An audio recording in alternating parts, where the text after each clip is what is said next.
Okay, so in this video I want to go ahead and set up environment variables, and for that we're going to use a package called dotenv. So dotenv, we want to just install it and then require it and call this config method, and we can create a file called dotenv, and then anywhere in our application we can use process.env dot and then whatever we set. So in this case they're setting a database host, user, and password. All right, so let's go ahead and install this. So I'm just going to stop my server. I'm doing npm run dev, which was running both my front end and back end. So I just stopped that, and in the root here I'm going to say npm install .env. All right, and then I don't even need my front end right now, so I'll just do npm run server. If you just want to run the back end, we can do that.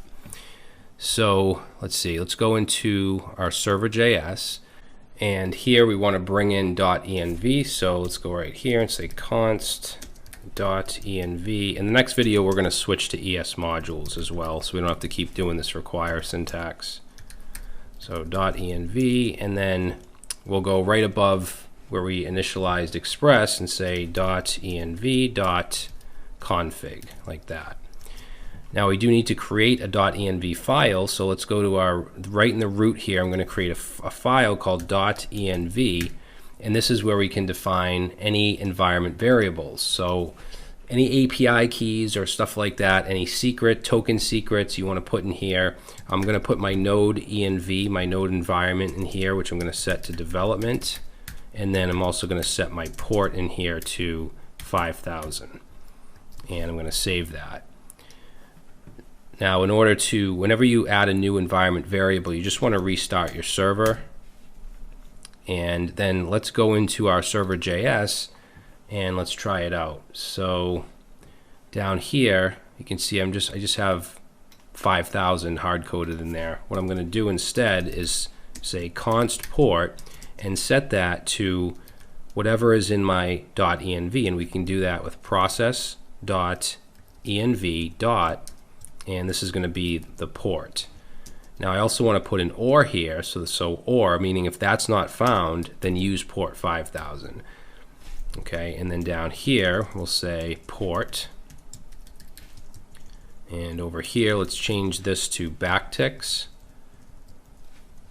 and instead of putting 5000 here, we'll put in port. And I also want to put the mode we're in, so we'll say server running in, and then here we'll say process.env.node_env. So it'll be like development or production. So server running in development mode on port, and then whatever port.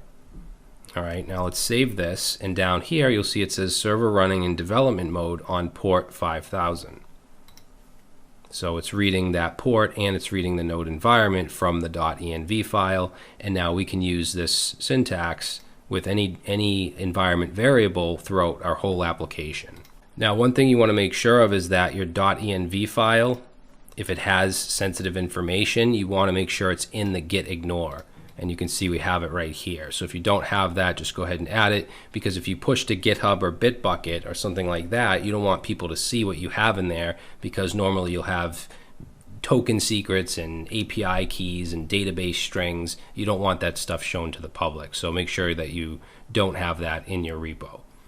All right, so next thing I want to do is convert this common JS syntax with the require to ES modules, which used to be known as ES 2015 modules, because I want to use the import syntax. I want to have the same type of modules that we have on the front end in the back end as well.